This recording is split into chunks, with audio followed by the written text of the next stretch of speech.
வெண்முரசு. சென்னா வேங்கை 21. வாசிப்பது சந்தீப்.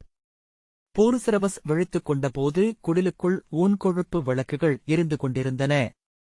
நிழல்கள் அசைய பிரேமை நடந்தாள். அவன் எங்கிருக்கிறோம் என்று உணராது மலைத்த உள்ளத்துடன் நோக்கியபடி கிடந்தான். பிரேமை வந்து அவனைக் கண்டு விழித்துக் கொண்டீர்களா என்றாள். அவள் கையில் சிறிய ஊன்னை விளக்கு இருந்தது. ஆம் என்று பூர்சரவஸ் சொன்னான். எழுந்து முகம் கழுவுங்கள்.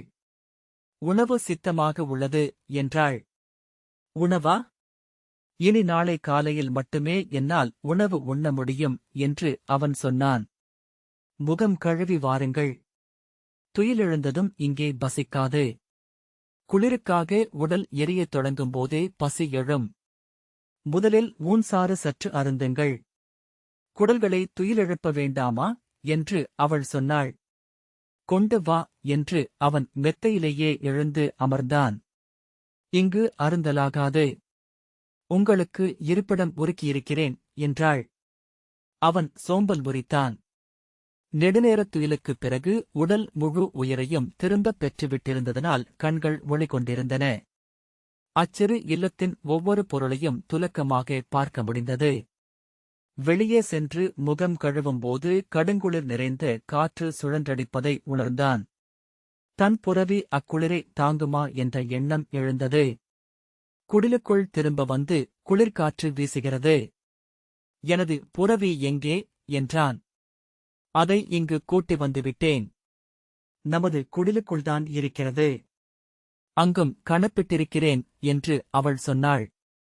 பூர்சரவஸ் தளர்ந்த காலடிகளுடன் சென்று இருக்கையில் அமர்ந்தான். ஊன்சாரின் மனம் எழுந்ததும் தனக்கு பசி எடுப்பதை உணர்ந்தான். புன்னகைத்து, நன்கு பசிக்கிறது. இங்குதான் இப்போதுதான் உடல் உடைந்து திறந்துவிடுமளவுக்கு உண்டேன். மீண்டும் பெரும்பசி. விந்தைதான் என்றான். அவள் பெரிய பற்களைக் காட்டி சிரித்து, எப்போது உண்டீர்கள் என்றாள். இன்று உச்சிப்பொழுதில் என்றான். இன்றல்ல, நேற்று என்று அவள் சொன்னாள். நேற்றா? நான் இன்றுதானே வந்தேன் என்று அவன் சொல்ல, நேற்று உச்சிப்பொழுது உணவுண்டபின் படுத்து இரவெல்லாம் துயின்று பகலிலும் துயின்று இப்போதுதான் விழித்தெழுகிறீர்கள் என்று அவள் சொன்னாள். ஒரு நாள் முழுக்க துயின்றிருக்கிறேனா என்று அவன் திகைத்தான். ஒரு நாளுக்கும் 4 நாழிகை கூடுதலாக என்று அவள் சொன்னாள். பூர்சரவஸ் நம்ப முடியாமல் அவள் இளையவளை பார்த்தான். ஆம், நீங்கள் துயில்வதை நான் நாழிகைக்கொருமுறை வந்து பார்த்துக் கொண்டிருந்தேன் என்றாள். பூர்சரவஸ், இன்றுதான் எனக்கு இவ்வளவு நீண்ட துயில் தேவைப்பட்டிருக்கிறது. நான் சென்ற 20 ஆண்டுகளில் ஒருமுறை கூட 4 நாழிகைக்கு மேல் துயின்றதில்லை. ஒவ்வொரு சிறு ஒலிக்கும் எழுவேன். தொடர்ந்து துயில் அமைந்ததே இல்லை என்றான். ஏன் என்று அவள் கேட்டாள். பணிகள். ஒவ்வொரு முறையும் ஒரு பணியை அறுத்து நிறுத்திவிட்டுத்தான் படுப்பேன். கனவுக்குள் அது உருமாறி என்னை தொடர்ந்து வரும். விழித்த முதல் கணமே பணிதான் வந்து நிற்கும். 20 ஆண்டுகளுக்கும் மேலாக இடைவெளியே இல்லாமல் பணிபுரிந்து கொண்டிருந்தேன். புருவங்களில் மடிப்பு விழ பணி எதன் பொருட்டு என்று அவள் கேட்டாள். பூர்சரவஸ் ஒரு கணம் திகைத்து பின்பு வெடித்து நகைத்து, பணிபுரிபவர்கள் அந்த கேள்வியை கேட்கலாகாது. அக்கேள்வியை எழுப்பிக் கொள்பவர்கள் எப்பணியும் செய்ய இயலாது என்றான். அவள் புரியாமல், எதன் பொருட்டு பணிபுரிந்தீர்கள் என்று மீண்டும் கேட்டாள். என் நாடு வலுவுறும் பொருட்டு. என் குடி சிறப்புறும் பொருட்டு. அஸ்தனபுரியும் இந்திரபிரஸ்தமும் நடத்தும் அரசியலாடலில் எங்கள் பங்கைப் பெறும் பொருட்டு என்றான். பின்னர் அப்படி சொல்லிக் கொள்ளலாம். அதை நம்பி செயல்பட்டேன், அவ்வளவுதான் என்று சேர்த்துக் கொண்டான். அவள், உங்கள் மேல் எதிரிகள் படையெடுத்து வந்து உங்களை தோற்கடித்தால் என்ன செய்வது என்றாள். எங்கள் எதிரிகளை நாங்கள் வெல்வோம் என்றான். அதன் பிறகுதான் அவள் என்ன கேட்டாள் என்பதை உணர்ந்து நகைத்து, ஆம், ஒரு படையெடுப்பு நிகழ்ந்தால் போதும். ஒரு நிலப்பெயர்வு உருவானால் கூட போதும். வாழ்நாள் முழுக்க நான் இயற்றிய உழைப்பனைத்தும் வீணாகிவிடும். ஆனால் முற்றிலும் பயனுறுதி கொண்ட ஒன்றை மட்டுமே இயற்ற வேண்டுமென்று எண்ணி எவரும் எதையும் செய்ய இயலாது என்றான். பிறகெதற்கு பணியாற்ற வேண்டும் என்று அவள் கேட்டாள். எனது நிறைவுக்காக. நான் வாழ்கிறேன் என்பதற்காக என்றான் பூரிசிரவஸ். அவள், அந்நிறைவு உங்களுக்கு வந்துவிட்டிருக்கிறதா என்று கேட்டாள். இவள் அறிந்துதான் கேட்கிறாளா என்ற துணுக்குரலை அவன் அடைந்தான். அவள் விழிகளை சில கணங்கள் பார்த்துக் கொண்டிருந்தான். அவள் மிக எளிமையாக சிறுமி போல் அதை கேட்டாள் என்பதால் கண்கள் சிரிப்பைக் காட்டின. புன்னகைத்து, தெரியவில்லை என்றான். பிறகு உண்மையை சொல்லப்போனால் இல்லை. இது எனக்கு நிறைவு தரும் என்று எண்ணி இதில் இறங்கினேன். இது என் கடன் என்று நம்பினேன். நிறைவு தரவில்லை என்று உணர்ந்தேன். என் கடன் அல்ல என்று ஐயம் கொண்டேன். ஆயினும் தொடங்கியதை விட முடியாமல் அதன் பின்னர் சென்றேன் என்றான். அவன்மேல் மெல்ல கையை வைத்து, இங்கிருந்து விடுங்கள் என்று அவள் சொன்னாள். இங்கிருக்கலாம். ஆனால் நான் விசையுடன் ஓடப் பழகிய புறவி. இங்குள்ள மலைப்பாறைகள் காலமின்றி, அசைவின்றி இருப்பவை. இப்போது ஒரு தருணம் முடிவடையப் போகிறது. போர் அணுகவிருக்கிறது. போரில் நான் கலந்து கொள்வேன்.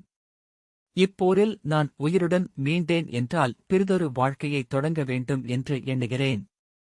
எதன் பொருட்டுமின்றி, எதற்கு பின்னாலும் ஓடாமல் அமையும் ஒரு வாழ்க்கை.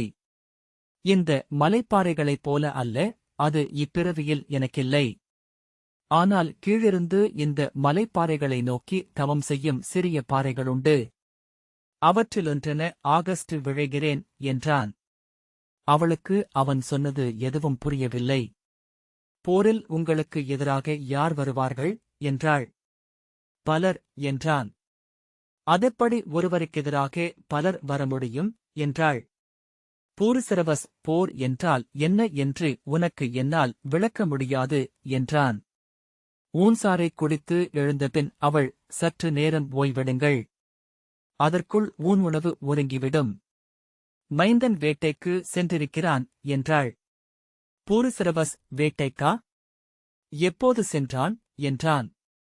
நீங்கள் துயின்றவுடனே சென்றான். உங்களுக்கு காட்டுமானின் கன்றுக்குட்டி ஒன்றை கொண்டு வரப்போவதாக சொன்னான். நேற்று உங்களுக்கு அளித்த ஊன் கடினமானதாக இருந்தது என்று என்னிடம் சினந்தான். நீங்கள் அறிவிக்காமல் வந்தால் நான் என்ன செய்வது என்று கேட்டேன். அவனுக்கு நான் சொன்னது புரியவில்லை. உடனே ஈட்டியை எடுத்துக்கொண்டு கிளம்பிவிட்டான் என்றாள். பூரிசிரவஸ் இல்லத்தின் சிறிய கூடத்தில் தரையிலிட்ட மெத்தையில் அமர்ந்து கால் மேல் தடித்த மென்மயிர் தோலாடையை எடுத்து போர்த்திக் கொண்டான். காற்று சீழ்க்கையொலியுடன் ஓடுவதை செவிகொண்டு அமர்ந்திருந்தான். அடுமனைக்குள் பிரேமையின் குரலும் அடுகலங்களின் ஓசையும் கேட்டுக் கொண்டிருந்தன. வெளியே புரவியொன்றின் கனைப்பொலி கேட்டது. எழுந்து எவரென்று பார்க்க அவன் விழைந்தான். ஆனால் அந்த போர்வைக்குள் அவன் கால்கள் உருவாக்கியிருந்த இளவெம்மையை இழக்க விரும்பவில்லை. பிறரறியா இனிய கனவு போலிருந்தது அந்த வெம்மை. அதுதானே உருவாக்கும் வெம்மை என்பதனால் தனக்கு அத்தனை இனிது போலும் என்று எண்ணிக்கொண்டான். அவ்வில்லத்தின் கதவுகள் உள்ளிருந்தும் வெளியிலிருந்தும் 2 வெவ்வேறு திசைகளில் திறக்கும்படி அமைக்கப்பட்டிருந்தன. முதல் கதவு திறந்தது. 2வது கதவு திறந்ததும் குளிர்காற்று வந்து அறைந்தது. அதற்குள் முதற்கதவு மூடிக்கொண்டது. உள்ளே வந்த மைந்தன், விழித்துக் கொண்டு விட்டீர்களா? நீங்கள் நெடுநேரம் துயில்வீர்கள் என்று எண்ணினேன் என்றான். இப்போதுதான் விழித்தேன் என்றான் பூரிசிரவஸ். உங்களுக்கு இளம் கன்றொன்றை கொண்டு வந்திருக்கிறேன் என்று யாமா சொன்னான். அவன் ஆடை முழுக்க பனி சிறிய பளிங்கு மணிகளாக தொங்கிக் கொண்டிருந்தது. பூரிசிரவஸ், வெளியே கடுங்குளிரென்று எண்ணுகின்றேன் என்றான். இல்லை, கடுங்குளிரென்றால் இடுப்பு வரை பொறுக்குப் பனி நிறைந்திருக்கும். இது குளிர்காற்றுதான். மலைகளின் இடைவெளி வழியாக விழுந்திறங்குகிறது. அங்கே எழுந்து நிற்கும் வெண்மலைகளின் மூச்சு இது. நாளை காலைக்குள் திசை மாறிவிடும். பனிக்காலத்திற்கு இன்னும் பல மாதங்கள் உள்ளன என்றான். தன் ஆடையை உருவி அருகிருந்த சிற்றறையில் கொண்டு சென்று உதறி அங்கேயே தொங்கவிட்டான். உள்ளே அணிந்திருந்த மென்மயிராடையுடன் திரும்பி வந்தான். அவன் கைகள் 2 பெரிய விலங்குகள் போலிருப்பதாக தோன்றியது. உரிக்கப்பட்ட 2 மான்குட்டிகள். பிரேமை அகன்ற மரப்பாத்திரத்தில் கொதிக்கும் நீர் கொண்டு வந்து வைத்தாள். அவன் அதற்குள் கைகளை வைத்து சூடு கொண்டான். பின் அதில் துணியை முக்கி தன் காதுகளிலும் முகத்திலும் ஒற்றி எடுத்து வெப்பப்படுத்தினான். மூத்த பாலிகர் வந்திருக்கிறார், தந்தையே என்று திரும்பி அவரிடம் சொன்னான். எங்கு என்று பூரிசிரவஸ் கேட்டான். அவருக்கும் மைந்தர்களுக்குமான பூசல் நிகழ்ந்து கொண்டிருக்கிறது. அவர் காட்டிலிருந்து பெருங்காளையொன்றை வேட்டையாடி கொண்டு வந்திருக்கிறார். அதை தன் 3வது மைந்தனுக்கு பரிசளித்து அவன் இல்லத்தில் இப்போது தங்கியிருக்கிறார். பிற மைந்தர்கள் மனைவியரும் குழந்தைகளுமாகச் சென்று அந்த இல்லத்தைச் சூழ்ந்து கூச்சலிடுகிறார்கள். அவர் உள்ளிருந்து திருப்பி ஓசையிடுகிறார் என்றான். நான் வந்திருப்பதை சொன்னாயா என்றான் பூரிசிரவஸ். அவரிடம் நான் பேசுவதில்லை. எப்போது அவரை தூக்கி நிலத்தில் அறைகிறேனோ அதற்குப் பின்னர்தான் அவரிடம் பேச முடியும் என்று யாமா சொன்னான். எனக்கு இந்த ஊர் பழக்கங்கள் எதுவுமே புரிவதில்லை என்று பூரிசிரவஸ் சொன்னான். தொட்டியை பிரேமை எடுத்துப் போக சைலஜை பெரிய குடுவை நிறைய ஊன்சாறு கொண்டு வந்து மைந்தனிடம் கொடுத்தாள். அவன் அதை வாங்கி தன் முன் வைத்து இரு கைகளிலும் பெரிய கரண்டியை ஏந்தி வேகமாக அருந்தத் தொடங்கினான். பூரிசிரவஸ், நான் சென்று அவரை பார்க்க வேண்டும். அவரிடம் வாழ்த்து பெற்றுப்போவதற்காகவே வந்தேன் என்றான். யாமா முகத்தை தூக்கி, எதன் பொருட்டு வாழ்த்து என்றான். நீ அறிய மாட்டாய். அங்கு நிலத்தில் ஒரு பெரும்போர் நிகழவிருக்கிறது. நான் அதில் கலந்து கொள்ளவிருக்கிறேன் என்று பூரிசிரவஸ் சொன்னான். எக்குடிகள் நடுவே போர் என்று அவன் ஆர்வத்துடன் கேட்டான். போர் என அவன் எண்ணுவது அங்கு நிகழும் தோள் பொறுதல்களின் கொண்டாட்டத்தை என பூரிசிரவஸ் உணர்ந்தான். அனைத்து குடிகளும் ஒருவரோடொருவர் போர் புரிகிறார்கள். ஒருவரை ஒருவர் கொன்று குவிப்பார்கள். அவன் ஏன் என்றான். ஏனென்றால் அதுதான் போர். பல லட்சம் பேர் செத்து விழுவார்கள். அவன் கரண்டிகள் காற்றில் அசைவிழுந்தன. யாமா, லட்சம் என்றால் என்றான். அவன் 1000 பேராக 1000 மடங்கு என்றான். கரண்டிகள் மரக்குடுவையை முட்டி ஒலித்து கீழே விழுந்தன. அவன் பெருமூச்செறிந்தபோது பெருந்தசைத்திரள்கள் கொப்பளித்து அமைந்தன. பூரிசிரவஸ், போர் என்பது அதுதான் என்றான். திகைத்த விழிகளுடன் யாமா அவனை பார்த்தான். பின்னர் மெல்ல சிரித்து, அனைத்து குடிகளும் போரிடுவார்களா? யார் யாரை வெல்வார்கள் என்றான். யாரும் யாரையும் வெல்ல முடியாது. எல்லோரும் தோற்றுப்போகும் ஒரு போராகக் கூட இருக்கலாம். உனக்கு அதற்குமேல் புரியாது என்றபின் அருந்து என்றான் பூரிசிரவஸ். அப்போரில் உங்கள் குடியும் கலந்து கொள்ளப் போகிறதா என்றான். ஆம் என்றான் பூரிசிரவஸ். யாமா, நீங்கள் அதில் போரிடுவீர்களா என்றான். ஆம் என்று பூரிசிரவஸ் சொன்னான். யாமா வெடித்து நகைத்து, குழந்தையைப் போல் உடல் கொண்டிருக்கிறீர்கள். உங்களை அவர்கள் எளிதில் வென்றுவிடுவார்களே என்றான். பூரிசிரவஸ், இது உடலால் ஆன போரல்ல மைந்தா. படைக்கலங்களால் ஆன போர். ஆற்றல் என்பது உடலில் அல்ல, உள்ளத்தில் திகழ்கிறது. உள்ளத்தை பயிற்றுவித்து கண்களையும் கைகளையும் உடன் செல்ல வைத்தவனே வீரன் என்றான். யாமா, நீங்கள் வீரரா என்றான். என் கையில் வாளிருந்தால் பாரத வருஷத்தில் மிகச் சிலரே எனக்கு முன்னால் இமைக்கணத்திற்கு மேல் எதிர் நிற்க முடியும். அங்க நாட்டரசர் கர்ணன் மட்டுமே நான் அஞ்சுவதற்குரியவர் என்றான். யாமா, வாழ் என்றபின், நீங்கள் வாளால் வெட்டினால் உங்களை உதைக்கவோ பிடித்து தள்ளவோ செய்யலாமே என்றான். பின்னர் மிகப்பெரிய ஒரு வாளுடன் வந்தால் உங்களால் எவ்வளவு பெரிய வாளை ஏந்த முடியும் என்று கேட்டான். நீ என் வாள் சுழற்சியை பார்த்ததில்லை என்று பூரிசிரவஸ் திரும்பிப் பார்த்து அரை மூலையில் இருந்த தன் பொதியைச் சுட்டி, அதற்குள் என் வாள் இருக்கிறது, எடு என்றான். யாமா எழுந்து சென்று அவன் வாளை உருவி எடுத்தான். மிக மெல்லிய வாள் அவன் கையில் நீண்ட தாளப்பனையோலை சுவடி போலிருந்தது. அவன் அதை பிடித்து வளைத்து, இது என்ன கொடி போலிருக்கிறது? காற்றில் வளையுமென்று தோன்றுகிறது என்றான். ஆம், இது வளையும் வாள். ஆகவே இதை நம்ரை என்று சொல்கிறார்கள். இது வாள்களில் பெண் என்றான்.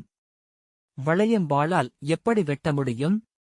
இது உடைந்துவிடுமே என்றான். பெண் எதையும் எதிர்கொள்வதில்லை. தவிர்ப்பதே அவள் வழி. நடனமே அவளுடைய போர் என்றான் பூரிசிரவஸ். இதை சர்ப்பினி என்றும் சொல்வதுண்டு. பாம்புகள் அனைத்துமே பெண்தான் என்று ஒரு சொல் உண்டு.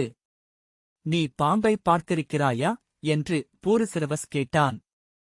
இங்கு அவை இல்லை. கதைகளில் வணிகர்கள் சொல்வார்கள் அதைப் பற்றி. தோல் சவுக்கு போலிருக்கும். நீரோடை போல வளைந்து வளைந்து ஓடும். நாவு அனலால் ஆனது. அதன் வாயில் ஒரு முள் உண்டு. அது நச்சு முள். அது நம்மீது பட்டால் நாம் இறந்து விடுவோம். அதன் செவிகள் உள்ளே புதைந்திருக்கும். ஓசை கேட்டு எழுந்தால் இருபக்கமும் செவிமடல்கள் விரியும் என்றான் யாமா. ஓர் எருதை மெல்லிய தொடுகையால் கொன்றுவிடும் என்று பூரிசிரவஸ் சொன்னான். அது வளையக்கூடியது தெரிந்துகொள். அவன் சொன்னது புரியாமல் யாமா வாளை அவனிடம் நீட்டினான். பூரிசிரவஸ் தன் காலிலிருந்த ஆடையை தள்ளிவிட்டு எழுந்தான். வாளை வாங்கி அதை பிடித்துக் கொண்டான். என்னை பிடி பார்ப்போம் என்றான். உங்களையா என்று மைந்தன் கேட்டான். பூரிசிரவஸ் புன்னகையுடன் ஆம் என்றான். நீ என்ன வேண்டுமென்றாலும் செய்யலாம். எந்த படைக்கலத்தையும் பயன்படுத்தலாம். யாமா இரு கைகளையும் நீட்டிக்கொண்டு முன்னால் வர பூரிசிரவசின் வாள் மெல்லிய மூச்சொலியுடன் மும்முறை சுழந்தது. யாமாவின் உடலிலிருந்து அவன் அணிந்திருந்த மென்மயிர் ஆடை முடிச்சுகள் வெட்டுப்பட்டு கீழே சரிந்தது. அவன் திகைத்து நின்றான். உன் உடலில் 7 நரம்புகளை நான் இதற்குள் வெட்டியிருக்க முடியும். நீ இன்னொரு அடியெடுத்து வைக்க முடியாமல் இங்கேயே விழுந்து இறந்திருப்பாய் என்றான் பூரிசிரவஸ். உண்மையில் வெட்டப்பட்டதே கூட தெரியாது. அலறவும் ஓசை எழாது. உடல் துடிக்கும். அதன் நிகர்நிலை இழப்பதால் பக்கவாட்டில் விழுந்து உடல் இழுத்துக் கொள்ளும். உள்ளே ஓடும் எண்ணமே அருந்து சொல் துடிக்க அக்கணமே உயிர் பிரியும் என்றான். இமைக்கணத்தில் 7 இலக்குகளை என்னால் வெட்ட முடியும். என் வாளை எவரும் வெறும்பிழிகளால் பார்க்க முடியாது. எண்ணியிரா கணத்தில் மைந்தன் மீண்டும் பூரிசிரவசை பிடிக்க வந்தான். சீரலொலியுடன் சுழன்ற வாள் அவன் இடையிலிருந்த பட்டையை வெட்ட இடையாடை கீழே சரிந்தது. சீற்றத்துடன் அவன் கீழே கிடந்த கலங்களை எடுத்து பூரிசிரவஸ் மேல் வீசினான். அவன் உடல் இயல்பாக வளைந்து அனைத்தையும் தவிர்த்தது. யாமா திகைத்து நின்றான். இதை எப்படி செய்கிறீர்கள் தந்தையே? இது மாயமா என்றான். இது பயிற்சிதான். எந்த படைக்கலமும் உடலுக்கும் உள்ளத்துக்கும் அதை பழக்குவதில்தான் ஆற்றல் கொள்கிறது. நான் எண்ணுவதை செய்யும்படி இவ்வாளை பழக்கியிருக்கிறேன். ஆனால் படைக்கலம் நம்மால் தேர்ந்தெடுக்கப்படுவது அல்ல. நாம் பிறக்கும்போதே எந்த படைக்கலத்திற்குரியவர் நாம் என்பது உடன் முடிவாகி வருகிறது. நாமே அதை கண்டுகொள்கிறோம். நாம் அப்படைக்கலத்தை நம் உடலாகவே உணர்வோம்.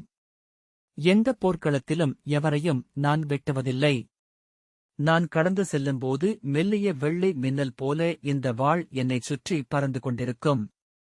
தொலைவிலிருந்து பார்க்கையில் மின்னல் வளையங்களுக்குள் நான் செல்வது போலிருக்கும். என்னை சூழ்ந்திருப்பவர்கள் கண்ணுக்குத் தெரியாத எவராலோ உதைத்து வீழ்த்தப்பட்டவர் போல் விழுந்து கொண்டிருப்பார்கள். எவருக்கும் ஒரு சிறு முள்குத்தும் காயத்திற்கு மேல் நான் அளித்ததில்லை. பாம்பு கடிப்பது போலத்தான். இறந்தவனை புரட்டி தேடினாலொழிய எங்கு வாள் வெட்டியிருக்கிறதென்று கண்டுபிடிக்க முடியாது. பெரும்பாலும் நெஞ்சுக்கும் தலைக்கும் குருதி செல்லும் முதன்மை குழாய்களிலொன்றை துண்டித்திருப்பேன் என்றான். யாமா கைகளை விரித்த பின் குனிந்து தன் ஆடையை எடுத்து அதன் பட்டையை பார்த்தான். அது வெட்டுண்டிருக்கும் விதத்தை பார்த்து அது மிக கூர்மையான வாள் அல்லவா என்றான். ஆம், எடையை விட கூர்மை மேல். கூர்மையை விட விசை மேல். விசையை விட கோணம் மேலானது.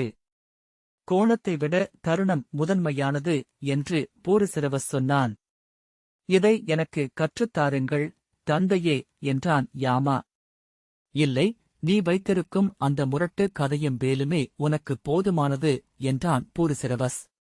இந்த மலையில் இக்கலை உனக்கு தேவையில்லை. யாமா, நான் ஊருக்குள் வந்தால் போரிட வேண்டாமா என்றான்.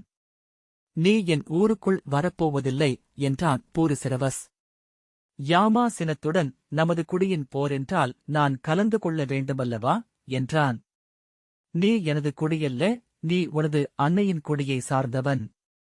மைந்தா, அங்கு நிலத்தில் மனிதர்கள் தங்கள் கைகளாலும் படைக்கலங்களாலும் போரிடவில்லை.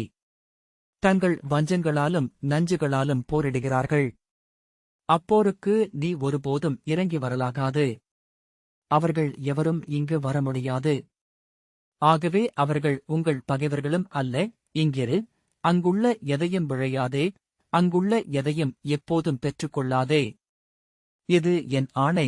யாமா மேலும் ஏதோ சொல்ல வாயெடுக்க, என் ஆணை என்றான் பூரிசிரவஸ். அவன் தலைவணங்கி, ஆம் தந்தையே என்றான். உணவுக்குப் பின் பூரிசிரவஸ் தன் குளிராடைகளை அணிந்து அதற்குமேல் பிரேமை அளித்த பெருந்தோலாடையைப் போட்டு உடலை குறுக்கிக் கொண்டு வெளியே இறங்கி தன் புரவியை பார்க்கச் சென்றான். அத்தோலாடை ஒரு கூடாரம் போல் அவன் மேல் கவிந்திருந்தது. உயிருள்ள கரடி ஒன்றை தன் தோளிலிட்டு கைகளைப் பற்றி தூக்கிக் கொண்டு செல்வது போல் அவனுக்குத் தோன்றியது. வீசிக்கொண்டிருந்த காற்றில் அத்தோலாடையின் மேலிருந்த மென்மயிர் பரப்புகள் இளம் புல்வெளி போல அலையடித்தன. காற்று அனைத்து மரங்களையும் யாழின் தந்திகள் போல் அதிர வைத்து ஓலத்தை எழுப்பியது. மலைகளின் மீது வாந்தரை இழுத்துவிடப்பட்டிருந்தது. அவன் சிறிய கதவைத் திறந்து உள்ளே சென்றபோது அங்கு கணப்பின் வெப்பம் இருப்பதை உணர்ந்தான். 3 குதிரைகள் ஒன்றுடன் ஒன்று உடல் ஒட்டி அவ்வெப்பத்தில் திளைத்தபடி நின்றிருந்தன. அவருடைய மனம் பெற்று புரவி அவனை நோக்கி கனைத்தது. அவனைக் காணாது அது உளம் தவித்துக் கொண்டிருந்தது என்று அவன் உணர்ந்தான். அருகே சென்று அதன் கழுத்தையும் தாடையையும் முதுகையும் தடவிக் கொடுத்தான். அது தலை திருப்பி அவன் கைகளை நக்கியது. பெருமூச்சு விட்டபடி உடல் சிலிர்த்தது. அதன் வயிற்றை தொட்டுப் பார்த்தான். நன்கு உணவுண்டு நிறைந்திருப்பது தெரிந்தது. வாயிலிருந்து வழிந்த கோழை அது உண்டதை அசை போட்டுக் கொண்டிருப்பதைக் காட்டியது. அவன் அதன் நெற்றியையும் மூக்கையும் வருடிக் கொடுத்தான். அதன் விழிகள் உருண்டன. அதன் விலாவிலும் முதுகிலும் தசைகள் விதிர்த்தன. அதனைப் பற்றிக் கொண்டிருந்த பதற்றம் மெல்ல வடிவதை அவ்வசைவிலிருந்து உணர்ந்தான்.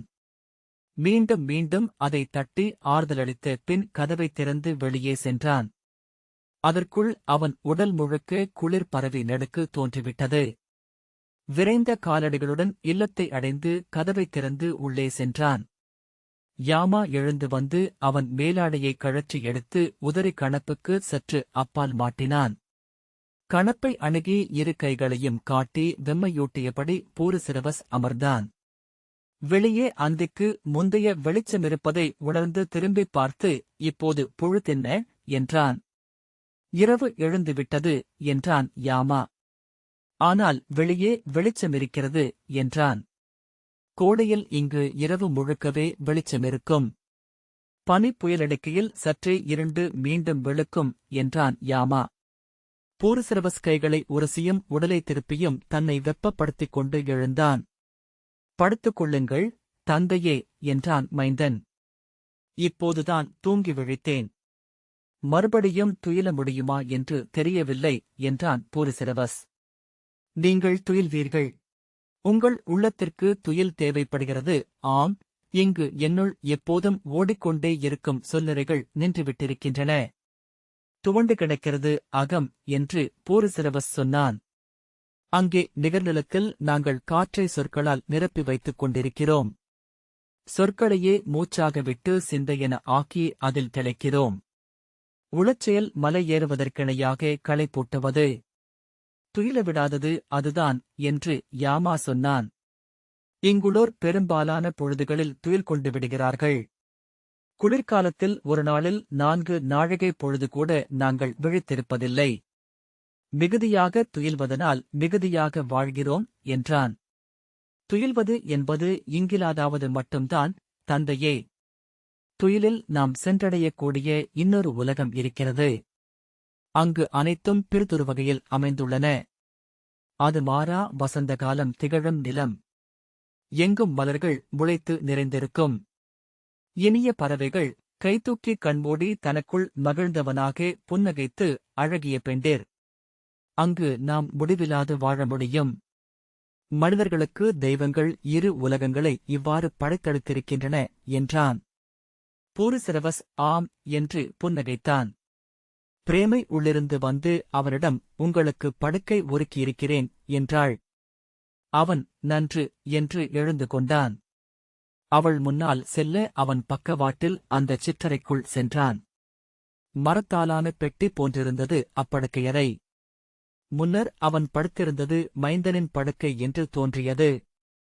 அது சிறிதாக இருந்தமையால் வெம்மை தங்கியிருந்தது.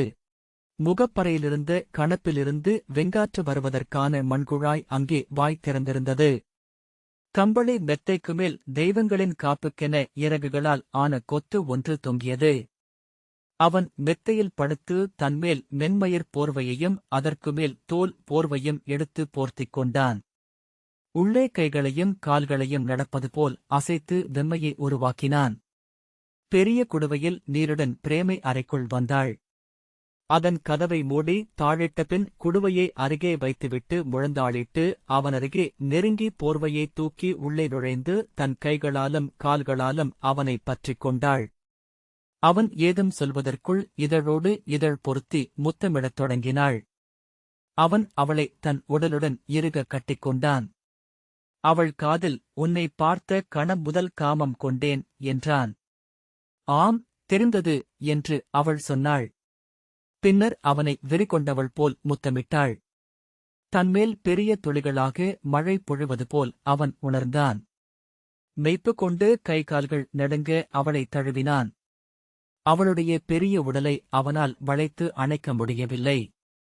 அவள் அவன் தலையை எடுத்து தன் மார்புகளுக்கு நடுவே வைத்து புதைத்தபடி அவன் செவியில் எனக்கு இன்னொரு மைந்தன் வேண்டும் என்றாள். ஆனால் நான் சற்று முதிர்ந்துவிட்டேன் என்று அவன் சொன்னான். அதனால் என்ன? நான் விழைகிறேன். என் விழைவு மிகப் பெரியது. அதை தெய்வங்கள் அறியும் என்று அவள் சொன்னாள். பிறிதொரு மைந்தன் என்று அவன் முகம் தூக்கி அவளை பார்த்து சொன்னான். ஆம், எனக்கு வேண்டும். எனக்கு வேண்டும். எனக்கு வேண்டும் என்று அவள் வெறிகொண்டவளாக முனகினாள். பெண்களின் கண்களில் எழும் அந்த வெறியும் மயக்கும் தோன்றின. அவள் வாயில் இனிய பச்சை குருதி மணம். தோள்களில் எழுந்த வெம்மைமிக்க தோல் மணம். அவள் மெல்ல மெல்ல இனிய கட்டற்ற விலங்கென மாறிக்கொண்டிருந்தாள். மிக ஆழமான மிக மிக தனிமையான குகை ஒன்றுக்கு அவனை கவ்விக்கொண்டு சென்றாள். இந்த வாசிப்பை கேட்டதற்கு நன்றி.